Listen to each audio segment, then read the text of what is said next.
this other joke that I really like from the last week's open mic. I'll try that one again, and then maybe this as a closer, and then that'll be like my 5 minutes this week. But every week as that evolves, and I think of more premises, certain stuff gets replaced. That I guess just naturally, the stuff that's not working gets cut out. Greetings, everyone. Come on in and have a seat up front for the Funny Muscle Podcast. If you're here, then you're looking to learn how to create laughs like a pro. So please help me welcome to the stage your co-host to help you do that, economics professor and open micer Chris Stifler and comedian turned author Mike Lucas. So I've been doing a lot of like deep diving into my own psyche. I've been like trying to figure out who am I as a person. And I've just come to the conclusion that I'm a hater, you know? That's my thing. That's what gets me going, you know? Like if I'm in line at the grocery store and it's taking too long, I'm gonna break all the Kit Kats. I don't need you doing that. That's my job, all right? All right, what's up, guys? Well, we're very happy to have back with us for a second time Dallas comedian and Pervis competition champion CAIN, spelled with all caps. I love that that's part of your name, man. It's a good part of your branding, and it helps me. Oh, thanks, man. Well, we're glad to have you back. Congratulations. You won the Pervis Wilson Funniest Comedian in Dallas competition after coming close the year before when we talked to you. Yeah, This time you last won it though. year. Yeah, what was the difference? Well, last year I made it to the finals, but I didn't place. And the competitions are so stressful that I already put it in my head. I'm like, I'm doing it this year, but no matter what happens, I'm not doing it again. So I'm just glad that I won. You know, now I can't do it again. So Right. Nobody wants the winner to come back and flaunt their wares. yeah. Well, Um congratulations to that. What changed? I don't know. It was just this whole year I've just been grinding and grinding and trying to go in it as hard as possible. And I obviously there were some strategies I took away from the year before, which I don't know if they did end up helping in any way. But yeah, I just kind of in a way like try to play by my own rules while also adhering to the rules set in place. Yeah. And it I don't know, it ended up working out.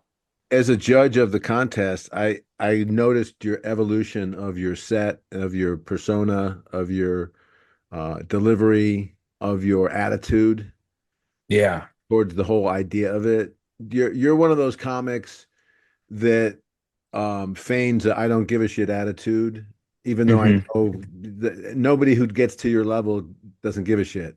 Yeah, But no, but I the care so much. right, but you feign the idea of this means nothing to me, and that's sort of a good comic persona to have. Is that something that's always been there? Yeah. I mean, I think it's one of those things where it's like I truly like I don't care what other people think of me in a way, but No, of I course not. but I Yeah, care that about seems very comedy. yeah, that seems Yeah. very valid. That seems very unique, or like you mean that. Yeah, no, I did, but I care about comedy so Yeah. much so that it's like, I do care about some things.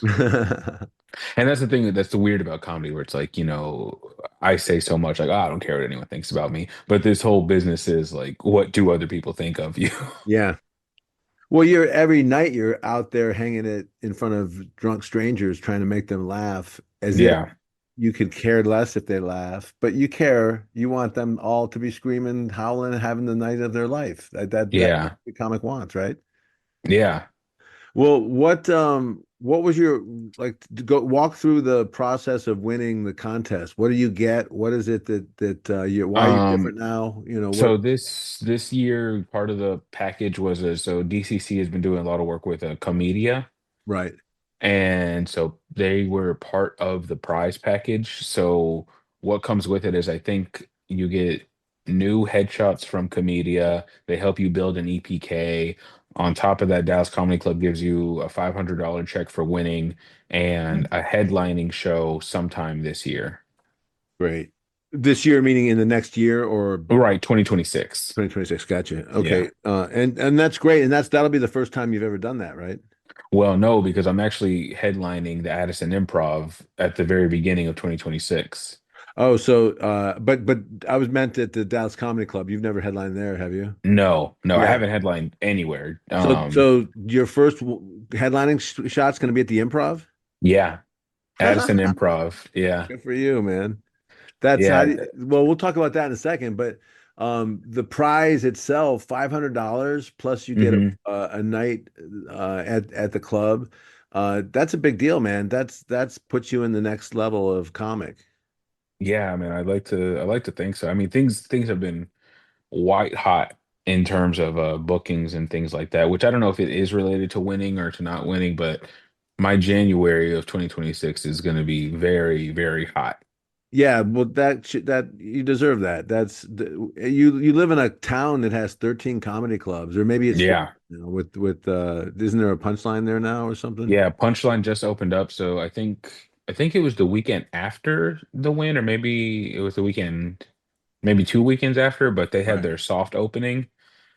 And they emailed me and I was invited to be a part of the soft opening of the new Punchline here in Dallas. Oh, So very that was cool. really cool. Yeah. How'd that go? It went well. I mean, it was just friends and family. Apparently the mayor of Irving was there. So that was cool to see him, Bumping which to elbows with hear about mayors it. and shit. Yeah. Yeah, To nice. hear about it after. I mean, not that I would have changed my material, but I'm like, okay, cool. Now the mayor of Irving knows my jerk off jokes. Well, that as long as they don't steal them, that's the important thing. Yeah. Or What perform them in office. what did winning the contest unlock for you? Like what did it give you permission to do now? What did it teach you about yourself? What did becoming a winner and having that solidified unlock for you? Um, I mean, I think just as far as the scene is concerned, maybe credibility amongst some Yeah, people that maybe didn't feel a certain type of way about me, which again, that's on them. That really had nothing to do with me. For me personally, like winning the competition was just it was cool. It was something I wanted to do. It's another like feather in the cap, but it's more of a what I feel it does perception wise for other people, yeah. where it puts into some people's head like just another like achievement on a list of achievements. Yeah, and that's the thing at where you're at right now is how long have you been doing it? 5 years? Just hit 3 years. 3 years. So you're still real new and you're way ahead of the game for somebody who's only been doing it for 3 years. You're like you're at a 5 to 7 year pace for someone who's been doing it for 3 years. So that's why you're getting a lot of attention is because people are like, Yeah. where's this guy coming from? What, how come he's so hot all of a sudden? But the secret is what you already mentioned is that you're hungry. You go out there and you do a lot of sets and you work your ass Yeah. off and you write and you're always coming up with new material. Every time I watch you, you're trying something new. Either it's a bit you've done before that you're trying to expand, or it's a brand new premise that you're trying to work on. Yeah, I know we talked about it a little bit last year, the bombing with intention. Yeah, But that's truly like how I feel like I don't know. I don't like going to the open mics and not having something to work on. yeah, Whether it is like new material, a new tag, whatever the case is, it's just like the point of the open mics to me is to work out. yeah. It's a I'm not gym. yeah, I'm not going out there to, do material that I already know works. That's for, paying customers on the weekend, right? Like No, it is. That's true though. Where else are you so supposed to work on that stuff? yeah, so my whole goal is just yeah, getting material to be good enough and if it starts working, then it moves to the weekend set. And I heard something really cool that like Louis C.K. had said it about basically like building a set is like, almost like forging a sword where, you have metal and to make it sharper, you heat it up and you fold it over itself. Right. And basically he was saying that about like if you have 15, write another 15. You can combine those two 15s, get rid of everything. You're just going to have one really strong 15. Right. And it's like that's why like sometimes you talk to comics and they could have 2 hours of, quote unquote things that they've written before. But if you ask them like how long is like their actual like good strong set, it'll be like 15 to 20 minutes. Yeah. again, though, that just takes time. It takes repetition. It takes the art form of comedy is doing the same thing over and over again and making it seem like the first time ever, and Right. creating yourself moments where that's true. And that's what you do with presenting new premises all the time is you give yourself an opportunity to do something, misdirecting us once again with something new. And now you're about to headline the Improv. I mean, that's a big deal. That club is, in the top tier of clubs, and you Yeah. worked your way up to the top. Talk about that process. How did you get to that level? So I'm pretty sure Addison Improv might be the oldest improv in the country, if I'm Yeah, not even before New York mistaken. and LA, right? I think so. Yeah. So Addison Improv has always in my head been, I feel like it's the most respected club in Dallas. As far as like Dallas Comedy Club is my home club. They're definitely like my favorite club. But when you're talking about like what you picture as like the comedy club in Dallas, it's Addison Improv, at least in my book. So last year I got the opportunity to do a Anne Friend show at the Arlington Improv, which Okay. again, still a great honor, but that goal in the back of my head was always Addison. And from what I had heard, supposedly Addison was going to offer me an Anne Friend show, but Arlington had just got to me first. Oh, gotcha. So I would say in about maybe July or August, I got the idea in my head of like I could next year instead of just like trying to get another and friends, I could just headline a show, you know? Like it doesn't have to be like a showcase style. I could just do a full on like 45 minutes with a host and a feature. And I'm big on just like asking for stuff if I feel like it's something I can do. I don't think there's anything wrong with asking for an opportunity if you can deliver on that opportunity. Sure. And so I was just, I have a good relationship with Addison. So I was like, I'll just ask them and see what they say. The worst thing they can say is no, Yeah, or not yet. or not yet, or hey, what if not a headlining show? We just, we do another and friends, whatever the case is, let's do it. Take a chance. Yeah. So, in September, I actually had a show at Addison, and that night, while I was in the green room, I ended up talking to the manager up there, and I was like, "Hey, what would be the process of me doing just like a one night headlining show? Either like a Wednesday, Thursday, Sunday." And they were like, "Oh, is that like something you're interested in?" I was like, "Yeah, of course, Like, And duh. they're yeah. And they're like, "Oh, okay, well, what day would you want?" And I told them at the time, I was like, I would need like 3 months ahead of time just so I could promote it. That way I feel like I could get, be comfortable like Yeah. bringing people in. And they were like, "Yeah, we'll look at the books this weekend and we'll get back to you." Fast forward to December. Oh, wow. They kept you That's hanging, how, yeah, that's how long it took to actually get an official date. They were but you like, "What got it. about?" Yeah, they were like, "What about January 11th?" And it just so happened that they had messaged me the day after I'd already won Funniest Person in Dallas. So it was just like coincidence of like it was weird because like I won Funniest Person in Dallas and I didn't even have a chance to like sit in it because the very next day my whole focus was like, okay, well now I have to promote and sell tickets to this show Right. because they gave me a date that was 6 weeks away.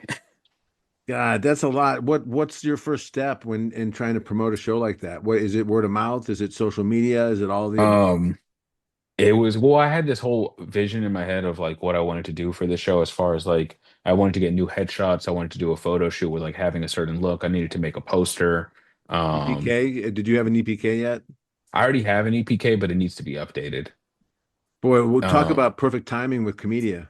yeah, exactly. So yeah, I have my buddy Parker Slavens, you know him, he's a comedian in the Sure. scene. Parker's great. Yeah, he's messing around with photography right now. So I was like, "Hey, can I go to your place and do like a quick photo shoot?" And he was like, "Yeah, for sure." And me and Parker are two people that are very much like of the mindset of like if a comic needs help with something and I'm there, like we can be there for them. Yeah, Because like the whole thing is just like pushing the whole scene forward. And exactly. so Which is what I we're love about the Dallas scene. There's a lot of people that feel the same way. Yeah, so went over there, did the photo shoot, had new headshots. That very night, I was making the flyer on my computer. Next day, had it all edited out, put it, announced it on social media. Seth Cowles, who's another comic here in Dallas, he does a bunch of printing work as far as merchandise and Oh, posters. great. Sent him the file over. He printed me out 50 flyers. Went and picked them up, posted them up around town. Oh, wow. Yeah, ordered merchandise for the show, ordered stickers for the show. So it's just all about promoting the show right now and hopefully Yeah. selling enough tickets so that people come out and buy the merchandise and stuff. What are you hoping to get? I mean, you're obviously you're hoping to sell out, right? I mean, Yeah, I'm hoping to sell out. The room I think holds 300 or 350, something like that. I knew it was bigger than the Dallas Comedy Club. Yeah, Dallas Comedy Club holds 150. Yeah, which This is its own unique beast. Yeah. So I think Addison holds somewhere between 300 and 350. I think to one thing that's cool about Addison Improv is the room shape is weird. If Oh, you're on okay. stage in front of you, there's a whole section, but to the left, there's like another like row all the way back. And what they do is if you don't sell that section off, they can just put a big curtain up so the room looks smaller. Oh, gotcha. So they have a term at Addison Improv. It's called breaking curtain. So people Wow. Uh, come in, you've broken curtain. if you sell, I think 100 tickets, you break curtain. Oh, wow. So my whole goal is just to break that curtain. Yeah. Yeah, and then everything from that point on is just bonus and close to what is it, 350? Phew. Yeah, I think I know for sure Arlington holds 350, and the night of my Anne Friend show, I had 150 people there. Wow. But only 100 of them were like actual sales. 50 were just like comps and comics in the scene that just wanted to come see the show. Which you got to count on. That's unless the Yeah, show's sold out, that's fine. yeah, yeah. What's an Anne Friend show compared to headlining? So an Anne Friend show is something they do at the improvs here to like basically, I guess, test the market as to whether you can bring people in. And it's also kind of like an audition for them to see if, how you would do with a longer set. I know after I did my Anne Friend show, I got passed at both Addison and Arlington within a week because I did the Anne Friends at Arlington. The very next week, they had me host for Joe Torre. And then the very week after that, Addison hit me up to host for Michael Rappaport. Nice. So that's yeah, being passed at those two clubs was part of the big reason why I wanted to do the Anne Friends in general. But the Anne Friends is more showcase style where they have six comics ahead of you and then you come out and you close the night out with whatever you feel like you can do. I think the day of my Anne Friends I ended up doing 35 minutes. Oh, wow. Whereas like also like the price for the and friends is kind of it's either a set deal where they give you like 100 guaranteed plus like certain amount of ticket sales, and then all the comics get like a certain amount. Whereas like the headlining show is it's like it's a straight up headlining show. You do door split and you get depending on ticket sales you get a better payday at the end of it and it's not showcase, it's just the setup of host, feature, and then headliner. That's a challenging show for someone who's used to doing showcase. Yeah, yeah, I mean if you're used to doing showcases, you're getting those 10-minute spots, maybe 15 if you're lucky. And um you're following other 15-minute spots where yeah, this is you're watching a show build and then you're the deal. You're going to be yeah, the you got to close it out as the headliner of it. Does that change the way you put together your set? Yeah, so I think right now I'm that's the thing I'm trying to do is structure the set so that it all makes sense. I've done 45 minutes once, but it wasn't advertised that way. I was just It I was a do set gone crazy. yeah, so Big Laugh in Fort Worth, I've kind of just treated that as a workout room. Anytime they've put me on one of their showcases, it's usually like, Tuesday, Sunday, maybe a Friday or Saturday, depending on what they have already going on at the club. But they'll do if you do the Sunday, they do two shows. They do a 7 o'clock and a 9 o'clock. Hmm. So I'll sign up for both. Usually on like the first show, I think it's like 10 to 12 minutes. And then on the second show, they'll give you again like a 10 to 12 minute slot. But if I ask whoever's working there to switch me on the lineup to go last, and there's no show after us, they let me go as long as I want. Oh wow. And so I have done that multiple times, and even getting ready for my Anne French show, I would do that where I would see, what 30 felt like, what 20 felt. I would just like do my whole notebook and just see like, all right, how much is this? What can I cut? Because I record everything. I'll go back and watch it and be like, all right, this part didn't get a good laugh here. This part that I came up off the top of my head did get a laugh. Let me add that in, things like that. Yeah, So the thing that makes you a headliner is your segues and your themes. It's the bigger picture stuff. yeah, it's making it all feel like it's just a, one cohesive through line for the entire set. That's the main goal right now. Yeah. So one night that I did it recently at Fort Worth, I did do 45 minutes. I just went through everything that I had, at that time. There's stuff in older notebooks that I haven't even looked at. But yeah, I guess the main goal now is putting everything into chunks so that it makes sense, having a certain 10 minutes about weight loss, 10 minutes about like dating, things of that nature, and making it all flow together so that it all feels like, like coherent. Like it's not just, someone rambling. Well, it tells the story of your brand. Yeah. It emphasizes who you are as a comic and who you are as a person. And speaking of that, what remind us of your comedy lens or your brand or your like how do you phrase that about yourself? What how do you see yourself as a comedian that separates you? I see, and me and you have had this conversation before. I don't fully believe in the like comedy lens aspect. Right. It's one of those things where it's like I just feel like I just try to talk about whatever is going on in my life, and I like try to just be myself as much as possible. I feel like most comics, like a good set from a comedian should be like a tour of like their mind, basically. Well, and I guess the comedy lens is just a way to phrase that, how to phrase that comedy mind and Yeah, a way to share that and to use that in your writing so that you're clear on what angle you're taking for topics and premises. But I respect your need to keep it wider, and not to chomp down on it. yeah. Um, I just never want to go into writing something down as to be like, oh, well, this isn't something the character of me would say. right, right. Because at that point, it feels almost too much like, like TV writing or scripted instead Yeah. of like, well, if this is how I feel, then I would say it. Yeah, I think that's a one way to look at the comedy lens is a limiting way, but I look at it as a way to begin to help me find an angle that I want to like. It helps me hone down the angle I want to take on whatever particular topic I'm talking about. But I think it sounds like you have that in a very organic sense. Maybe. Yeah. Yeah. Yeah, it just comes naturally to you. And I think a lot of times like I always say, if it ain't broke, don't fix it. So Yeah. so what how does it feel so far? Like how is it going filling up this improv room? Do you feel like you're getting a lot of good interest?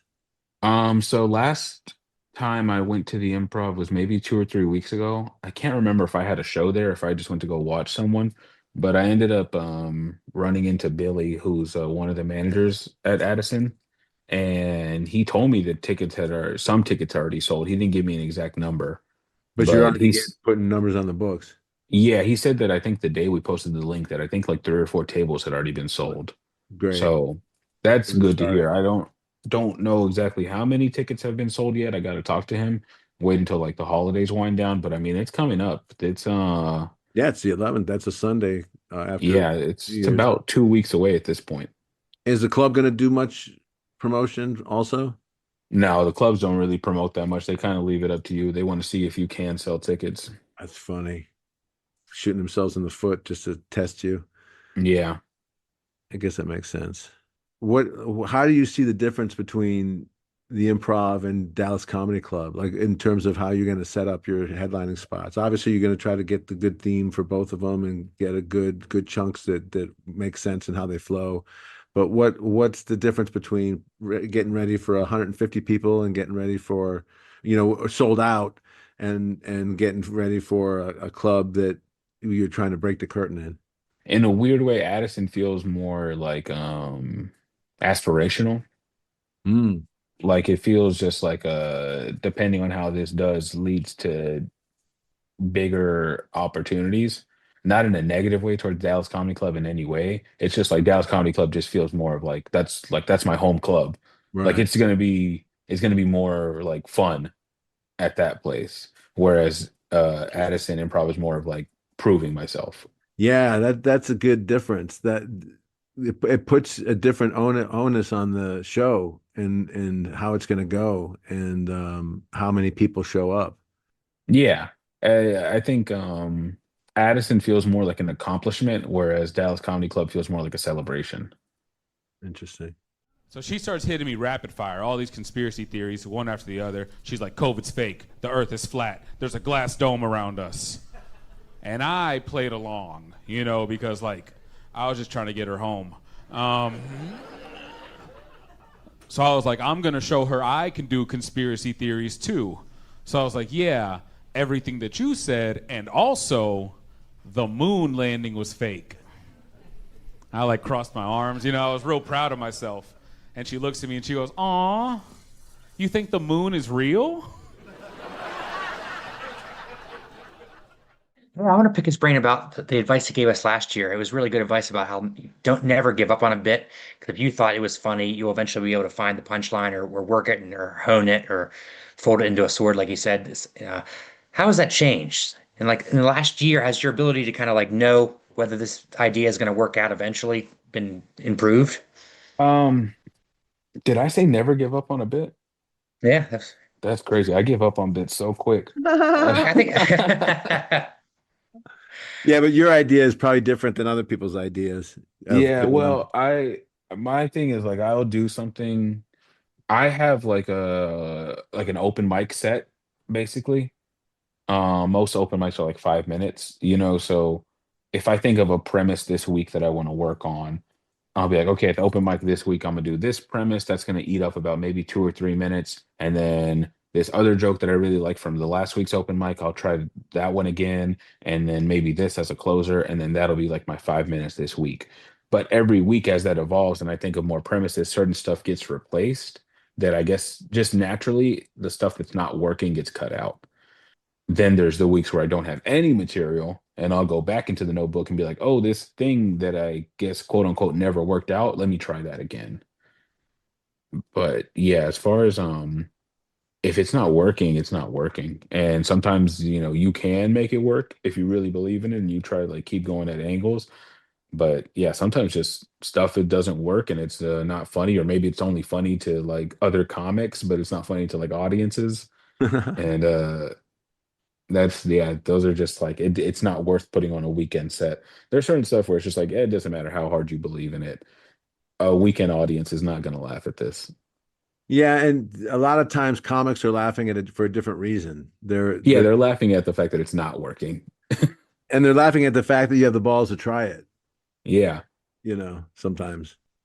That's funny. Well, what's your message to comics that are grinding it out right now and watching you win? How can people emulate what you're doing? I mean, work your ass off is one I'd say. Yeah, I don't know if any comics starting out are looking for advice, just keep doing it. Yeah. That's kind of all you Um, can tell them, right? Just keep doing sets. yeah, I mean, find a system that works for you and actually aim towards a goal. I don't know. I understand if you love stand up, you just want to do it just to do it. But at certain point, like things kind of become pointless. Yeah. Like, yeah, I don't know. You don't want to be like just the king of open mics. Yeah, I think you should have a goal. I know in my first year, once I got booked on a show, my first goal was I want to be on at least one show every month. Right. After that, it became I want to be on at least one show every week. After that, it was like I need to be booked most days out of the weekend. Then it was like I need to get past at clubs. I need to become host level. I need to become feature level, which technically I still haven't done. I still have not featured a full weekend at a club, and that was one of my goals for this year, and it didn't happen. Oh, wow. Yeah, That's which is interesting. crazy You got because I bypassed. have two headlining shows next year. Yeah. but I still haven't featured at a club Well, yet. you'll have plenty of time to feature. That's the great thing is unless you get some big TV spots. If you get some big TV spots or get some viral stuff going, you might Yeah. bypass that, right away. Yeah, hopefully. We'll see what happens. Or not hopefully. I don't know. Whatever happens, happens. Whatever happens is supposed to happen. Yeah, skipping a grade is a blessing and a curse. You Yeah. get somewhere It puts faster, but you, yeah, you're missing out on some valuable experience. yeah, you got to learn on the job. But sometimes that's the way it goes. When you're funny, and people want to see you. You move to the front of the class, and that's what's happening Yeah. right now. You're getting to do a lot of things that a lot of guys have to wait till 5 years to do, and you're doing it now, which is great because Yeah, it feels good. you're stepping into the shoes. You're doing the thing. You're succeeding. What is your social media strategy? Do you spend much time putting clips online and trying to build your following? I wish I had more clips to post, but it's surprisingly hard to find people that are good at filming stand-up comedy. It's so weird because I mean you can do a show where like you killed on stage, but then you get the footage back and it sounds like no one's laughing in the room. Like, where And were you standing in the bathroom? yeah, it's just filming stand-up is so weird because there's only been one person that I've been able to find that's actually really good at filming stand-up. His name is DeWood, but he's already like known by people in the industry, so it's even hard to get him sometimes to come film locally. Like I know for I don't know if you've seen that guy on Instagram, Morgan J. Mm-mm. No, not He yet. d he does the stuff where he'll like go into the crowd and he puts like auto tune on his mic and he like basically it's like almost crowd work, but it's kind of sing-songy. Right. But he's blowing up on Instagram right now. And that dude DeWood pretty much invented that style of filming him the way that it's filmed on social media. Oh, okay. And he's filmed two of his specials. And so anytime like I want to get him out, sometimes he'll cancel on me like last minute because like he started here in Dallas and he still charges like local people very decent prices and it's for good quality work. But obviously, if somebody like a Morgan J hits him up where he's going to be paid thousands to film, he's going to go do that instead. Makes sense. He's trying to grow too. Yeah. But yeah, filming for clips is kind of tough. And so for social media, I really just like one of my social media goals was trying to get photos on anytime I perform at a new stage. Oh, right. And if I do, like a big weekend with like a headliner, I want to get a photo with them, things like that. But I try to make my social media just look clean and presentable, something that like if someone goes to it looks decent. Because I don't know, I personally hate when I go to a social like a comic social media and there's just a bunch of ugly flyers.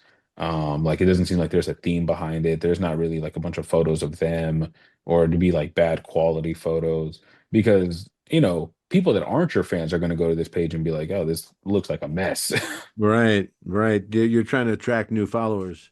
Yeah. And so like even on my page, like I have a like the highlight sections where I have a highlight where it's like upcoming shows. You click on that, it's all the posters for like the shows that I have coming up.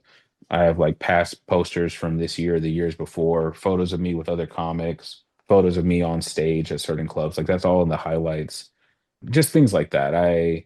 But as far as like, yeah, I wish I could post more reels and more clips. I just don't have that many good filmed sets at the moment. Would you post a set you taped yourself? I don't know. I don't know how I feel about posting like full sets at the moment. I mean, what if Um, just bits like from off your phone? yeah, I've done that a couple times if it comes out decent enough. It's hard to get the tripod in the right spot in the Yeah, right moment and without worrying about your phone getting stolen. yeah. And the other thing is too, like, I used to be, I had a strong like opinion as to whether or not I would post a clip and if I would still do it on stage. Mm. Um, Like so you that burns was it. Yeah, that was a big thing for a while. It's like if I post a clip, I'm not going to do it again. Like this material is burnt. Interesting. Um, but I've recently just thought about it more, and I was like, well, the whole point of posting clips is like you're trying to get more exposure online. You're trying to build a fan base. So why would I not post my best material? Yeah, and I think especially at our level, it's not going to make a big difference. If you can get people to come out and see your show, they're going to Right, want to see all of exactly. that material anyways. At the end of the day, no matter how, quote unquote, someone hot is right now in the Dallas scene, you posting a joke online really means nothing. Like no one knows who you are. Not yet. Yeah. Yeah, no one's gonna see a clip you post and then come to one of your shows and be like, "Hey, you've already done that before." I would argue that they would be mad if you didn't do it because Yeah, they It's want to like see the Journey not highlights. doing Love Yeah, and Touch and Squeezing at their concert, and you're like, hey, that's the hit I met my wife during. yeah, Sing it, dance, monkey. yeah. And the other thing is too, it's like also the people that do come to the shows have probably never seen your social media to begin with. So, Right. and And if they follow you after, they have something else to go watch. exactly. And then if it's a bit they've already seen, so be it. Yeah, They'll like it. And even if you did it the exact same way, it's never the exact same way. no, at all. There's always something in the room that's going to make it different. And yeah, if you're and that's the kind of comic you are, is you'll take a bit that's recognizable and you'll add to it because the moment calls for it. Yeah. Yeah. No, if something happens in the room, I'm not a big like I don't like doing crowd work. But if something happens in the room, you should acknowledge it because the rest of the room is just gonna be wondering why you did it. Yeah, and I think you're also adding ideas that have nothing to do with the crowd to your new to old bits to make them wider. I see you always peppering old material with new ideas in order Mm, to expand them. And I think that's yeah. commendable. That's how you expand your act. Yeah, thank you. I appreciate that. Cool. How does Go ahead, I'm Chris. curious how the contest works. Is it a multi-day the Purvis contest? Is it a multi-day thing? Yeah. And I'm curious how you decide what material to use on round one versus save for the Yeah. final round. It went for I want to say what it started at least like a month or two Yeah. as far as like rounds go. Because I think well, first you have to apply online to see if you even get accepted to be part of the competition. I think it was like 150 people applied, something like Yeah. that, maybe more. And they ended up picking, I think, around 60. Which is still a Um, lot. s- right. So like that's the first elimination process is even just getting accepted. And then from that, they had preliminary rounds where I think it was, I want to say 4-minute sets this year around. Yeah, I think the first one was 4 minutes. Right. So, well, if I'm going, so my strategy this year was because going off of the year before.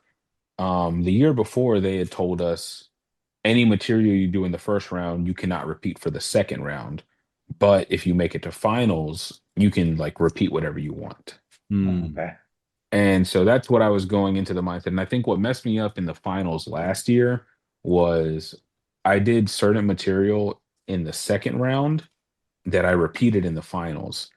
And people that went to go see that round, like, people from that show that also made it to the finals, their friends and family were there. They Oh, had already seen those jokes. So gotcha. when I got to the finals, they didn't laugh as hard at those. So Interesting. my strategy this year going into that, with that in mind, was any material I do in the second round, I won't repeat at the finals. Mm, So Gotcha. I did one joke in the first round that I really wanted to do in the finals because I was like, no one from the second round is gonna be there to see that one. So first round did 4 minutes. I think in the first round I ended up getting first place to advance because they had the round set up where it was like first, second, and third advanced to like semifinals, and then they had a wild card from the preliminaries, and all the wild cards went to a different wild card round. So then when I went to the second round, I did other jokes that like I was like, I don't really care about these that much, but they're enough to get me to the finals. Right. And I think in the semifinal round, I ended up getting like third place, which was like, I don't care. I just wanted to make it to the finals. And then Interesting. once we got to the finals, we got emails of like rules, and the rules had switched from last year, wow. where they said we can't repeat any material that was done in the first two rounds. Oh boy. And so I was like, Mm. oh man, I shouldn't have burnt that joke in the first round that I really wanted to use. You should have saved Then it for the the finals. But how do you right. know? How do you know? Yeah, we didn't know that at the time. So then the day of the finals, when we got there, they were explaining the rules to us again. And someone had asked like about the repeating material rule from the email, and they basically said like if you want to repeat any material, you can, but we will deduct points from you. Mm. And the reason they were doing that is because they were saying like the point of this competition is the winner is gonna get a headlining show. And a headlining spot is like 45 minutes at the very least. So you should have enough material where you don't have to repeat anything from the first two rounds. And if you don't, then why would you even want a headlining show? Good point. And so when they said that, I was like, that makes perfect sense. I won't repeat any material. So I ended up not repeating that joke from the first round. And I did some jokes that, like, again, were fine. I had one joke that I was like really saving for the finals that I was like, this one should get loud enough reaction that I'll win. And like the first jokes leading into that should just kind of carry me there. And luckily that's what ended up happening, which again is crazy because like that final round set was 10 minutes, and I don't even feel like that was like my strongest 10 minutes I could have done. That was just the 10 minutes I had to work with because I didn't want to repeat any other material. Right. They come up to me after shows and they're like, "Hey, Kane, that's real messed up that you joke about stuff like that. You know, I actually struggle with alcoholism, and I have to come here every day, and I have to smell liquor, and I have to remind myself today's going to be the day I don't fall off the wagon." And I'm just standing there like, "Yeah, well, you know, they sell cheese sticks here too, right?" How you think I'm doing right now, buddy? Well, I think that says a lot about how solid you are on your persona. Like whether or not you want to express it, I think the fact that you can go up there and do a 4 minute set, a 5 minute set, and then a 10 minute set, and not at all being your best material at the very end, I think that the fact that you were so clear on who you are on stage is what won you the contest as much as your material. Yeah. It also helped me kind of reinforce in my head that like as long as I structure it properly, I have a very solid like 20-minute set. Yeah. Yeah, and you should. You're headlining now, man. Yeah. You need those because a headlining set isn't it's not a constant orgasm, but there's a series of orgasms within it that you have to. Yeah, yeah. It's yeah, spacing everything out so it Yeah. feels like that's what feels good whenever you tell someone after a show like, "Oh yeah, I did this much time." They're like, "It didn't feel like that at all." It's like, "Okay, That's such a good." compliment. Yeah. Yeah. Especially if you felt the same way on stage. If you felt like on stage, you're like, that felt like 2 hours. Yeah. That's You not did good. 20. And it's only you only did 20, exactly. Well, let's do one more series of pumping up your upcoming accolades. I know Okay. January 11th, you're going to be at the Addison Improv. January 10th, I'll be performing at the Kessler Theater in Oak Cliff, Oh, nice. which that's always been a really big goal of mine. So I'm doing that the 10th. The very next day on the 11th is when I'm headlining Addison. And then the week after that, I'm hosting both opening shows for Matt McCusker on his new theater tour. So the first one will be at the Cullen Convention Center in Houston, Wow. which holds like 1,500 people. Mm. And the very next day will be at the Majestic Theater here in Dallas, and that one holds 1,700 people. Oh, how fun. Yeah, so they're going to be my first two big theater shows. That's going to be the biggest audiences I've performed in front of. You'll kill, man. It's the having a big audience like that is a dream come true. I've done it a couple times and it's so much fun. Yeah, I'm excited for it. Well, yeah, performing at the Majestic, that's a crazy goal. I didn't even think, Oh yeah, that for I'd be Dallas. able. Yeah, I didn't even think I'd be able to accomplish that within 2026, let alone the first month. Well, just Speaking, remember all these moments, man. These are big moments for you, and they're not to be taken for granted. I don't think you would, but they're special moments, and they're coming at you pretty fast. So take time to enjoy them. Yeah, thank you.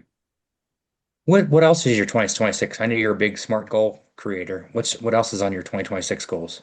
I still have the goal of featuring a weekend at a club. So Backward. hopefully that happens in 2026. The only club I'm not past at in Dallas is Hyenas. So maybe that'll happen. If Why do you think not, that is? Or do you just not show up there? well, Hyenas is kind of, they're very old school in their way of doing things. they used to be like the place in Dallas to be at, Uh, and things have kind of just died down, and their roster has pretty much stayed the same over the past 4 years. I think in the past 4 years they've only made like maybe two hires onto their roster. wow. So That's they just don't really look at new people all that much. interesting. What does it mean to be passed? Teach the listeners To what it means be to added pass. to their roster where they will pick you to either host or feature for like upcoming headliners that are there on the weekend. And it's a big deal because if you don't get passed, you don't get work. Yeah. So that's Hyenas would be a cool place to get passed on to. That's the only club in Dallas that I'm not part of. Well, and technically Punchline, I But haven't that's been only because hired. they're new. That's yeah, they're new. I did get invited to their opening weekend, so we'll see what comes from that. How'd that go? Was that fun? Did It you was enjoy fun. that? It was a small light room just because it was friends and family, Gotcha. but I feel like I did well on my set, and it was basically an audition. So Yeah. yeah, we'll see how that goes. And then that's one of my goals. I want to feature a weekend. I want to hopefully maybe get past that Hyenas or at least get an audition or something. On top of that, I just want to keep building my Instagram.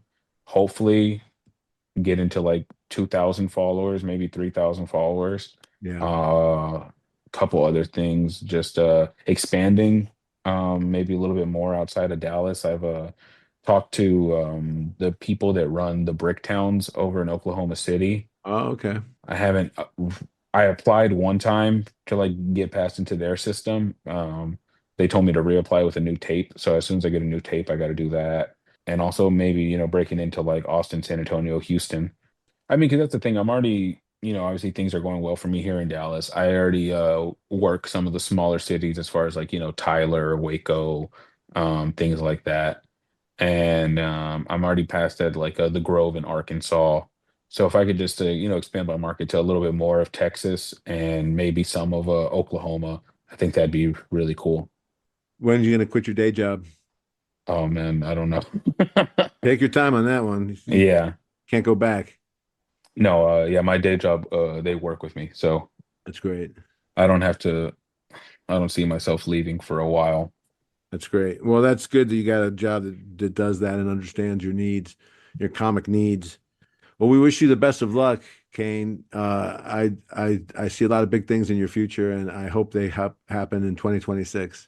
Oh, thank you. I appreciate it. Thank y'all for having me. We love you, buddy. Sure. I'm curious. We always ask the same question of all our guests, but you're a returning guest. But how's your hour? We always ask everyone if they have an hour a day to work on comedy. What do they tell young comics to work on? Has that changed in your third year from your second year? I've never been a big like sit down and write kind of person. If something happens to me during the day that like makes me laugh or makes me think, I'll write it down. But yeah, if you have an hour to work on anything, it just I guess be observant of what's going on around you. Wake You up. know, yeah, look at things and if you question something, just write it down. Why do we do something a certain way or why are things, put into a system? I find myself a lot of times asking, be like, who was the first person to like think of that? Yeah. Like, what was their process of like, why do we have that thing now? Why is that system in place? Or why is that illegal? Yeah. Someone broke the law. Yeah. If there's a sign for something, it's because somebody did it. Well, cool, man. Well, thank you for coming back on the show, and we'll get this Yeah. out before probably sometime around the new year. So then that way Okay, cool. you'll promote your upcoming stuff in January. Thank you. I appreciate it. Of course, we love you, man. We're a friend of the show.